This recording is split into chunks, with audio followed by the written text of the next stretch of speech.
I'm Mark Hennick. This is So-Called Normal.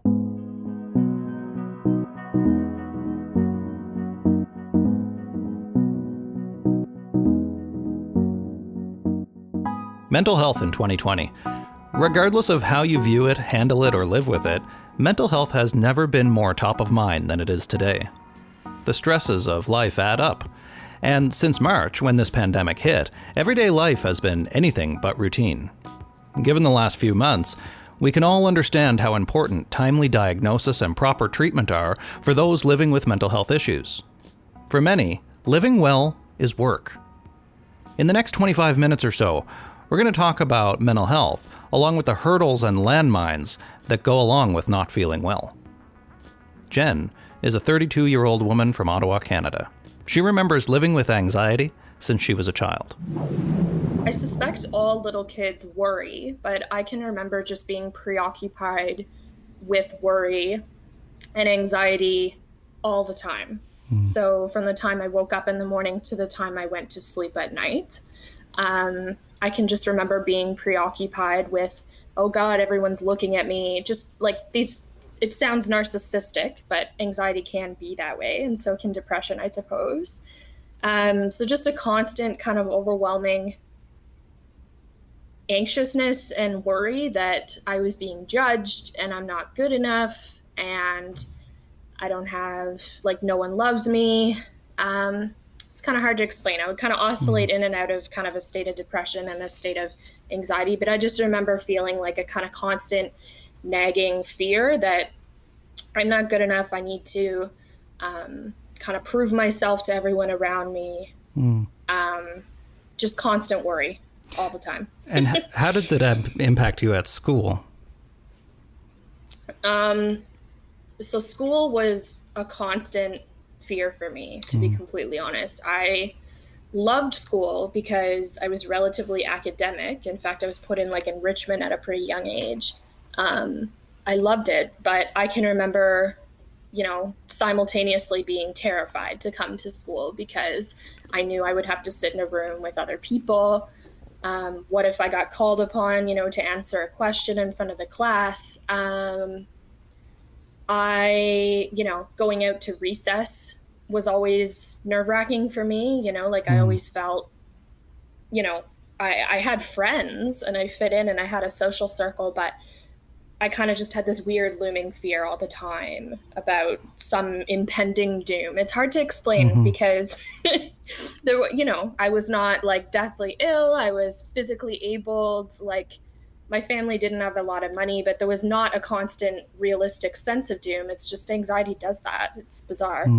It's something that I often find interesting, especially now when people talk about their own experiences with mental illness, is that and you're not the only one who does this. I think it's actually the most common thing I've ever heard, is that people feel like, or they seem to feel like they need to apologize for their experiences, or that they don't have the words for it, for example, or it might seem strange, all this stuff. These are actually some of the most common experiences of anxiety. It's like everybody goes, or not everybody, but everybody who has anxiety describes it the same way that you are. But we all feel for some reason that we need to qualify it or justify it or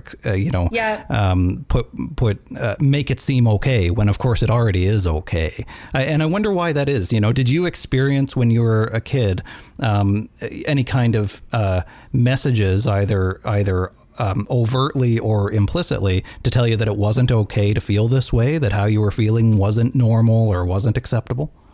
I think my first real interaction with mental illness would have been, I have a friend, one of my best friends, whose dad has bipolar disorder, or manic depression, as it used to be called, I guess. But no one talked about it. It was very quiet. We all kind of knew, like, oh, okay, so he takes meds for something, whatever. He doesn't work all the time. But we never talked about it. It was very hush-hush, don't talk about it. It's weird. There's something wrong, it's none of our business. Yeah. So when did, or I guess who was the first person to notice that, hey, maybe something is going on with you that is a little bit more serious than typical stress maybe there's something clinical going on. Do you remember who the first person to notice that was? Me. Okay. No, because it's not all, that's not always the case. I never really had a word to kind of quantify it or define it. But, not like I had physical symptoms of just constant fear, knots in my stomach. I would get headaches. I would cry. I would internalize a lot of stuff. And it wasn't really until I would say high school, and I think I mentioned this to your colleague, Steve, that, it kind of, puberty happens, all that kind of stuff. And I kind of reached my breaking point where I'd kind of been telling my parents for a number of years, I need help. Like, there's something wrong. Like, I don't think the anxiety and the sadness that I'm experiencing are normal. I really need help. So, yeah, honestly, yeah. I should say I saw. Sorry. No, I was going to ask. So it sounds like it took a solid, from what it sounds like, 7 or 8 years from the earliest onset of what we now know, or what you now know were probably symptoms, until something actually happened where we started to identify that there was something going on. That's a long time of carrying that fear and anxiety and depression. And I might get a little emotional about it right now because I think a lot about it, and I was kind of mulling it over on the weekend, flipping through old photos and journals and so on, and there's just so many pictures I see of myself, just looking really sad, and it doesn't take a lot for me to kind of transport myself back there and just kind of remember those feelings. I mean, I would say I've come a very long way, but you still get that kind of feeling. You want to shrug and say, why me? Why did this happen to me? Could be worse. But I mean, I just remember feeling a ton of sadness and anxiety and feeling really alone and having no one to talk about it with. And until I basically kind of had to force my mom to come with me to see my doctor at the time I don't remember, I think it was grade 11.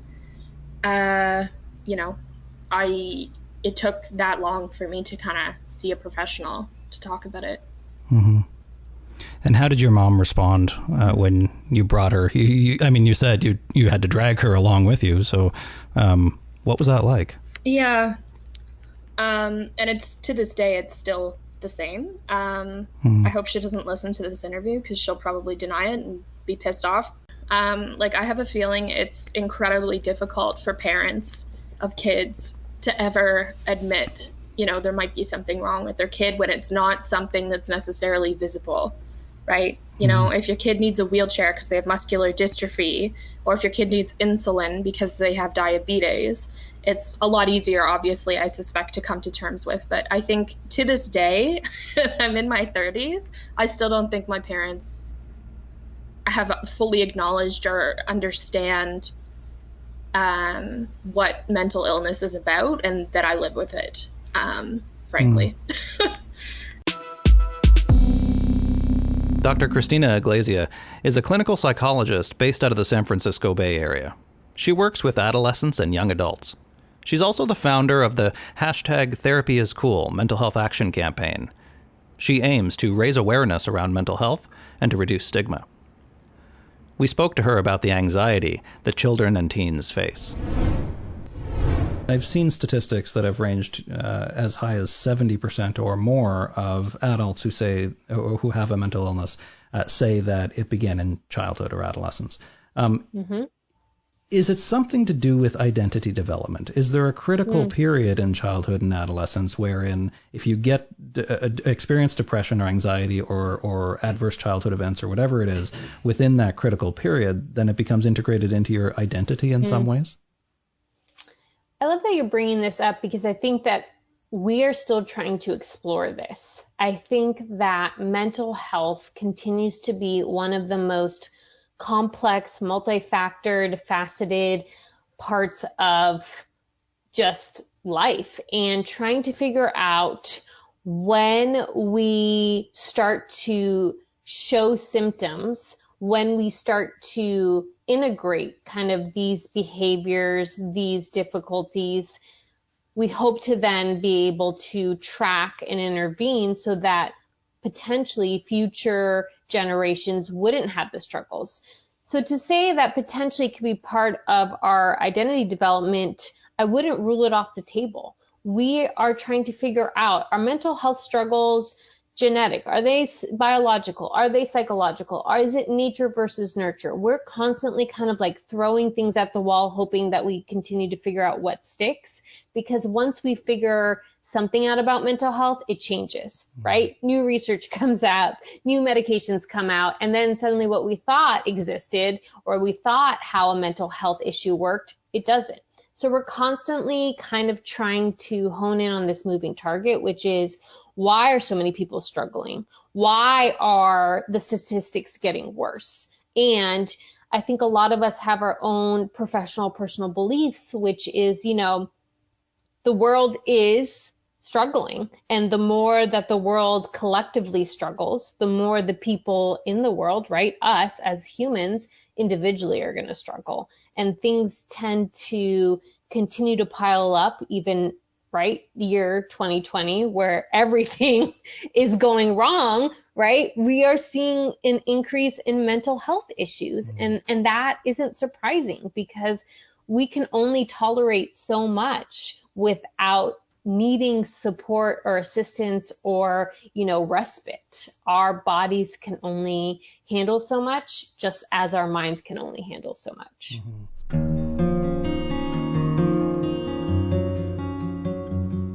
Our upbringing, social experiences, the lack of knowledge, and of course the stigma, all can be and often are issues when mental illness enters the family home. For parents, siblings, and other family members, mental illness can be confusing, frustrating, and for some families, there's a very real sense of hopelessness as they try to come to terms with the what and the how surrounding mental illness. In 2020, and to no one's surprise, Canada's medical community continues to see more and more people like Jenn needing help, needing direction, and wanting a proper diagnosis.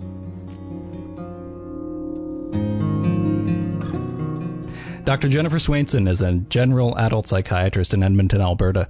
In addition to her clinical work, Dr. Swainson teaches medical students and residents in psychiatry. She's also an active researcher with a particular focus on treatment-resistant depression. She's recently authored and co-authored several publications on this topic. Her other major research area is in the interactions between diet and mental health, and it's my real honor to have her join me on the show today to talk about complex treatment pathways for depression. Dr. Swainson, thanks for joining me today. Yeah, thanks for having me, Mark. As I've been listening to people's stories, they've had a variety of interactions with the mental health care system, and specifically the medical health care system across Canada. So I'm wondering if, for the benefit of our listeners who may not know the kind of division of duties of mental health care providers in Canada, can you tell me a bit more about how you define psychiatry's role in mental health treatment? Okay, yeah, good question. So psychiatrists are medical doctors, so we are physicians, we go to medical school, and our role primarily is typically in the medication management aspect of mental illnesses. Certainly there are psychiatrists that do different forms of therapy as well. However, the way the system is in Canada right now, there's such demand for mental health care. I think most psychiatrists generally don't do therapy just because we don't have the time to, book longer appointments to provide that to our patients. So typically, any type of therapy treatment is usually done by other mental health therapists that have backgrounds in psychology or social work or occupational therapy and those types of things. The challenges come when someone doesn't respond to the first or the second treatment that a family doctor tries. And that's where, the expertise of a psychiatrist can come in. Sometimes there's things diagnostically that we pick up that maybe would have been missed, that would affect treatment course. Sometimes there's suggestions in terms of subtleties with medications, be it the dosing or the choice of medication or the combination of medications. that we can provide advice on. That might well describe Jenn's experience. Like so many others, it was her family doctor who provided an initial diagnosis. How did your first experience with the doctor go? With your mother there with you, disclosing what you were feeling. Was that a helpful interaction with you, with that doctor? Well, yeah, I mean, absolutely. And in the initial stages, it felt like a vindication. Absolutely. It felt like a vindication. Mm-hmm. So it was just with my family doctor at the time. And it was the first time I felt like someone kind of validated, something that I'd basically been Googling and reading about on WebMD and Wikipedia or whatever resources were available, in the early 2000s. Or I should say mid 2000s. But even still, my mom was very adamant that I not be put, for instance, on antidepressants. Because I remember her saying, oh, well, I heard, on Oprah that brings like an escalated risk of a heightened risk of suicide and all the, she kind of just had a lot of weird, like assumptions about, psychiatry and like the need for treatment and obviously finances were an enormous problem. I come from a pretty working class family we really didn't have a lot of money growing up. And like I said, I'm the first in my family to go to university. Just a lot of things I was kind of trying to break away from, and there just were not resources. There weren't an abundance of resources available to me at the time, unfortunately. And even though my mom maybe somewhere inside her wanted to help facilitate and help connect me with those things, they just weren't there. So when you visited the doctor that first time, were you diagnosed with something? Did you get a diagnosis then? Honestly, Mark, I can't remember. I just remember kind of like a vague indication. She said, I think you should go home and Google anxiety. It sounds like you're dealing with some anxiety issues, which are fairly common in teenagers. I think you should just go home and Google it. Wait, sorry, you were prescribed, as a treatment modality, you were prescribed Google? Yeah, basically. Yeah. I mean, I don't know if it was kind of a cry for help or what it was, but at a certain point, I kind of wound up in the hospital for the first time. So I think it was toward the end of grade 11. So, I was doing a lot of drinking and just denial and kind of suppressing kind of how I was feeling and hiding it, given that, I just didn't really feel seen or heard, obviously. And at a certain point, I ended up at CHIO in the hospital. My family doctor kind of basically had to force my mom and tell her, I think she really needs help. I think you need to take her to the psychiatric ward at the Children's Hospital of Eastern Ontario. So I wound up there for 10 days, which wasn't really much help either, to be honest, but at least it kind of helped substantiate my situation a little bit more. I think at that point it became a little clearer, at least to my parents, that there was something wrong and I needed help. And also from that point on, my doctor really emphasized, like, okay, she needs therapy, clearly. Like, I'm going to recommend this psychologist. So at that point, I was pointed to an independent practicing psychologist in Ottawa, who I started seeing and saw for a number of years, intermittently. Now, of course, in Ontario and actually in most places in Canada, psychology and psychotherapy generally doesn't get much coverage from public health insurance either. Was this somebody who was part of a publicly funded program, or did you have to pay out of pocket for that treatment? Nope, we had to pay out of pocket, if I recall correctly. I think she was $150 an hour. She might have started she's like, I work on a sliding scale, blah, blah, blah. So I recall vaguely that my grandparents helped pay for it in the beginning. And then it kind of just fell on my mom. I have no idea how my parents paid for it, to be completely honest with you. I mean, that wouldn't have been your... as a kid, that wouldn't have really been your concern. Usually young people don't think about how that kind of stuff gets paid for. We just assume that it's available. Well, I felt sure, but I felt the anxiety. It added to my stress. And to this day, I feel like I'm made to feel guilty about it, honestly, because it was expensive. But it was I would say imperative. At the time, it was really necessary. I was being treated through cognitive behavioral therapy. I've learned in more recent history that dialectical behavioral therapy is a little bit better for me, I find, because I haven't been diagnosed with it, but I'm on the spectrum of borderline personality disorder, and we tend to prefer DBT over CBT. But all this to say, I just remember feeling guilty, like every appointment, like shit, this is probably costing my parents a lot of money. They don't have a lot of money. Should I be here? And then at a certain point, I ended up paying for those appointments as I got a little bit older, into my 20s.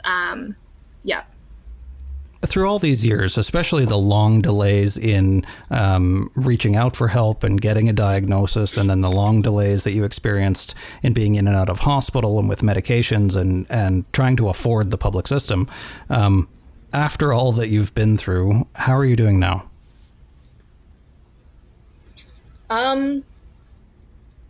Overall, Mark, I would say I'm okay. I'm pretty good. My employment situation is a little questionable, but that's the case for millions of Canadians right now because of the COVID pandemic, obviously. And journalism isn't always a very sustainable field, but I'm working on it. And I don't know, my sense of kind of self is getting a little better. That for me is like one of the hardest things. Like depression has this really fantastic ability to kind of rob you of your sense of self and just your knowing of who you are and like what you stand for and what you believe in, and to stand in that, in a solid way, unwaveringly, and just know who you are and be proud of it. I'm not in that place yet. Like I don't wake up every day and say, yeah, I'm great. Like I'm good. I can, get out of bed and start my day and, and walk confidently, to a friend's or whatever. But it's, I would say like it's a daily, challenge. The hardest thing for me is kind of, just being responsible about it and knowing that this is something that you have to be proactive and constantly vigilant about, right? And that depression does relapse sometimes, and like hardships and triggering events and things are inevitable in life, and they're going to keep happening. And a psychiatrist actually in the hospital used the term armor, telling me that the best thing I can possibly do for myself is arm myself with the best kind of metaphorical armor in terms of treatment and my own strength to brace myself for if and when I relapse again, or if, difficult triggering things happen or whatever. Like that's the absolute best way to deal with it, and to keep talking about it when I feel, strong enough to do so.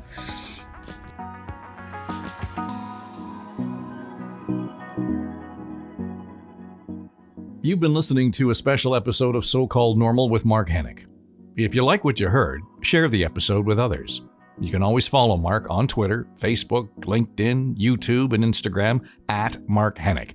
Otherwise, you might want to check out his website, markhennick.com. This special series of So-Called Normal has been produced by Mark Hennick and Eye Contact Productions. I'm Dave Trafford. This episode of So-Called Normal is brought to you by an educational grant from Janssen, Inc. Mark Hennick and the producers of So-Called Normal are solely responsible for the content of the episode, and the views and opinions expressed in this episode do not necessarily represent the views or opinions of Janssen, Inc. The podcast content is provided for informational purposes only and is not intended as medical advice. Always seek the advice of your physician or other qualified health provider with any questions you may have regarding a medical condition, product, or treatment. Never disregard professional medical advice or delay in seeking it because of something you have read or seen in this podcast episode.